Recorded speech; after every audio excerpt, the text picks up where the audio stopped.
Hello and welcome. This is Manpreet Singh from Government College Bhadra, and in this video for BA Part 2nd English Literature, we will read from Poetry and Drama section paper 1st Unit 3 poem called Going by Philip Larkin.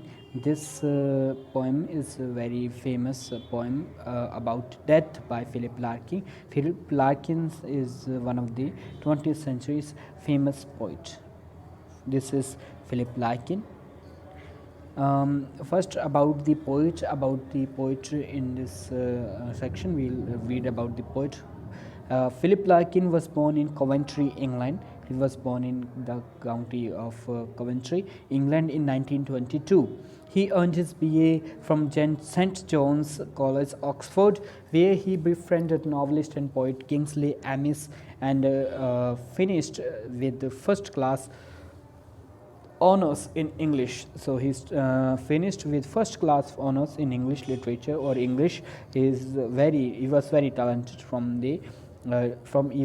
his early childhood to his college days.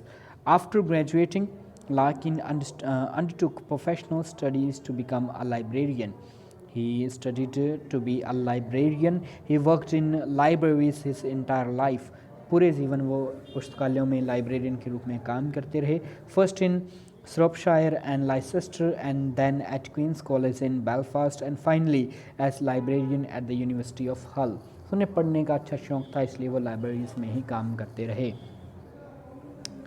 In addition to collections of poetry, Larkin published 2 novels. Poetry collection के अलावा उन्होंने 2 novel भी लिखे. एक का नाम है जिल, जो 1946 में पब्लिश हुआ, and a girl in winter 1947 में जो पब्लिश हुआ. एज वेल एज क्रिटिसिज्म, इसके अलावा उन्होंने criticism, essays and reviews of jazz music ये भी उन्होंने लिखे. जैज़ म्यूजिक जो है काफ़ी फेमस रहा रैप म्यूज़िक में, इसलिए इसके ऊपर भी उन्होंने रिव्यूज़ लिखे. The latter were collected in 2 volumes. उनकी जो जैज़ के बारे में जो रिव्यूज़ हैं वो 2 वॉल्यूम में छपे. All what jazz a record diary 1961 से लेकर 1968 तक. ये टाइटल में है 1961 से 1968. पब्लिश हुए 1970 में और बाद में 1985 में. एंड रिक्वायर्ड राइटिंग, इस नाम से भी उन्होंने जैज़ का जो है रिव्यू लिखा. मिसलेनियस पीसेस, ये 1995 से 1982 तक एंटाइटल्ड है, जो पब्लिश हुआ 1984 में. He was one of the post war England's most famous poets. Post war यहाँ पे सेकेंड वर्ल्ड वार की बात है. सेकेंड वर्ल्ड वार के बाद के जो भी इंग्लैंड के कवि हुए हैं उनमें वो सबसे फेमस कवियों में से एक थे. One of the most famous poets, and was commonly referred to as England's other poet laureate until his death in 1984. तो इंग्लैंड के वो अदर दूसरे राष्ट्र कवि या पोइट लोरेट माने जाते रहे हैं. उन्हें ऑफिशियली वो नहीं थे, उन्होंने वो टाइटल ठुकरा भी दिया 1984 में, लेकिन वो उन्हें राजकवि के रूप में ही माना जाता, इतने अच्छे वो कवि थे. His poetry, Larkin achieved acclaim on the strength of an extremely small body of work. उन्होंने ये सब जो acclaim, जो कुछ भी उनका दावा है, जो कुछ भी उन्होंने प्रसिद्धि हासिल की, on the strength of an extremely small body of work, बहुत ही थोड़ी मात्रा में उन्होंने लिखा. उसी के ऊपर उनकी जो सारी जो शोहरत है, जो प्रसिद्धि है, वो उसी के ऊपर आधारित है.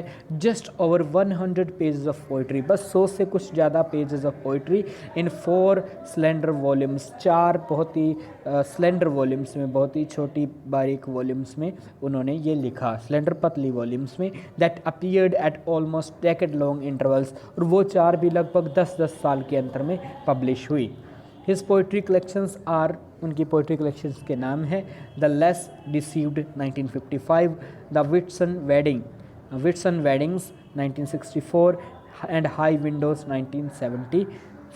ये कभी 10-10 साल के लगभग अंतर पे ये छपी.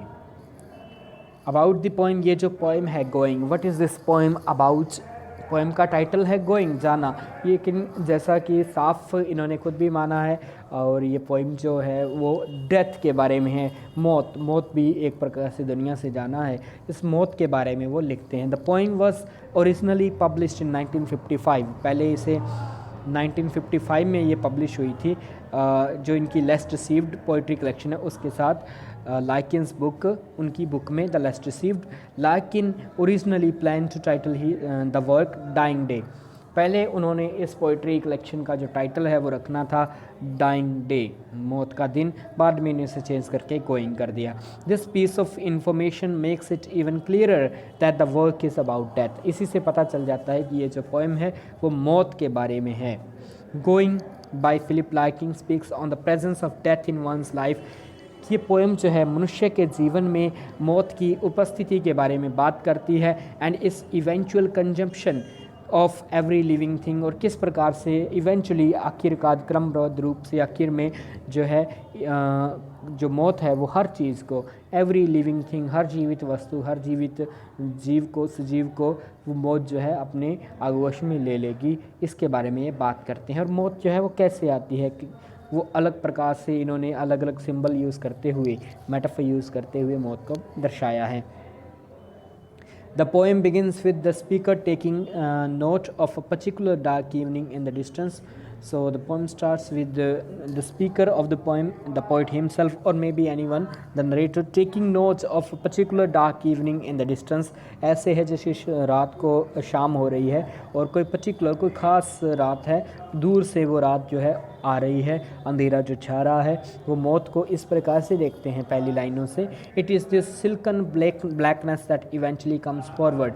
जैसे कोई सिल्कन चादर ओढ़ ली जाती है, शीट ओढ़ ली जाती है, वैसे ये अंधकार रूप मौत जो है वो धीरे धीरे इवेंचुअली कम फॉरवर्ड आके आती है एंड एनवलप्स द स्पीकर, और स्पीकर को ढक लेती है।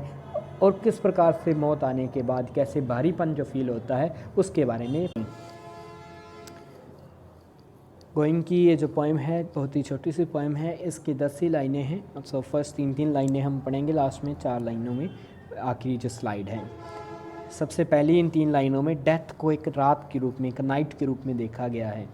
Going, there is an evening coming in, जैसे कि एक शाम आ रही है, एक शाम, एक रात आ रही है। अक्रॉस द फील्ड्स, जो फील्ड्स हैं, जो मैदान हैं, जो खेत हैं, उनके बीच में से होती हुई, अक्रॉस करती हुई इनको एक शाम आ रही है, एक अंधेरा आ रहा है। बिल्कुल जिसे बोलते हैं फ्री वर्स में ये पोएमें लिखी गई हैं, इसमें कोई भी मतलब पोइट्री का जो कोई भी राइम स्कीम नहीं की गई है, ना ही कोई मीटर का इस्तेमाल किया गया है। There is an evening coming in across the fields, एक रात आ रही है, एक शाम आ रही है खेतों को चीरते हुए। वन नेवर सीन बिफोर, एक ऐसी जिसे पहले कभी नहीं देखा गया था।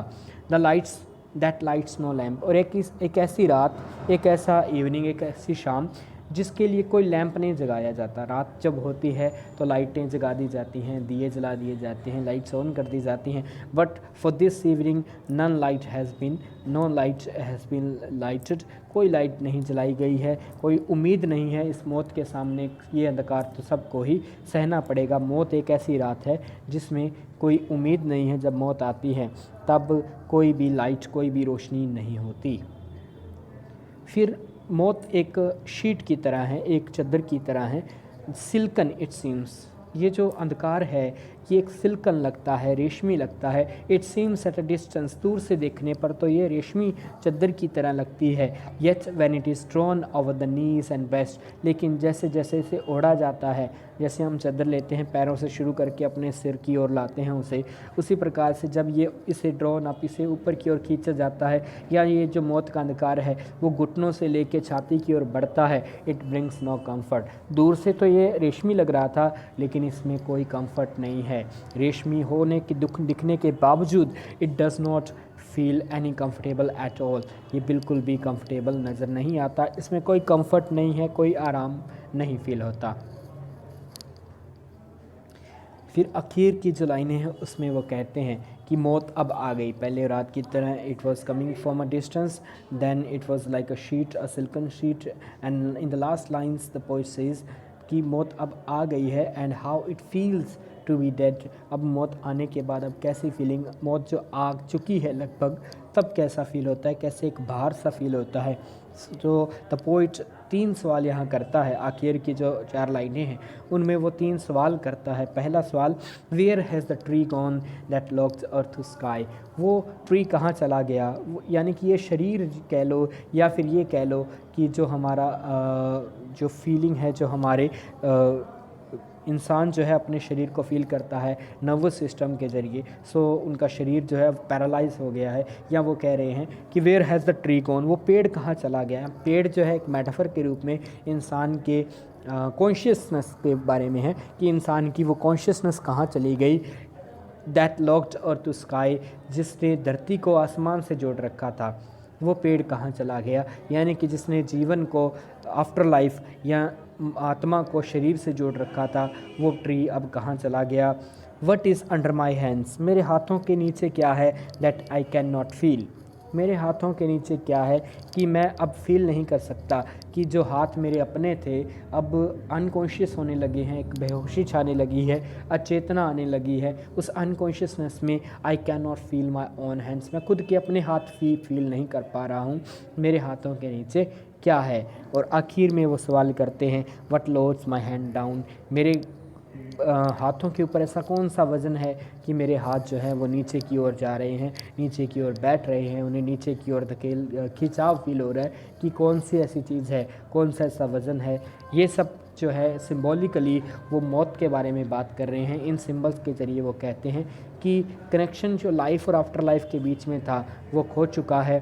अब जो मेरे हाथ हैं उनके नीचे मुझे कुछ फ़ील होता है जो मेरे हाथों को नीचे की ओर धकेल रहा है, यानी कि जो मैं फ़ील नहीं कर सकता ऐसा क्या है जो मेरे हाथों को नीचे की ओर खींच रहा है, जो मेरे ऊपर एक वज़न की तरह आ रहा है और मैं धीरे धीरे अनकॉन्शियस हो रहा हूँ। सो यहाँ मौत को सिंबॉलिकली बहुत ही छोटी से पोएम में, बिल्कुल 10 ही पंक्तियों में मौत को आना, एक रात की तरह, फिर मौत का एक चद्दर की तरह ओढ़ा जाना और फिर मौत का एक वज़न की तरह शरीर पे पड़ना और शरीर को अनकॉन्शियस कर देना, इसके बारे में लिखा है। बहुत ही आसान पोएम है, जब आप इसे पढ़ेंगे तो बहुत सिंपल लगेगी। कुछ रन ऑन लाइन्स हैं, तीनों ही जो पार्ट हैं पोएम के उनमें रन ऑन लाइन्स हैं।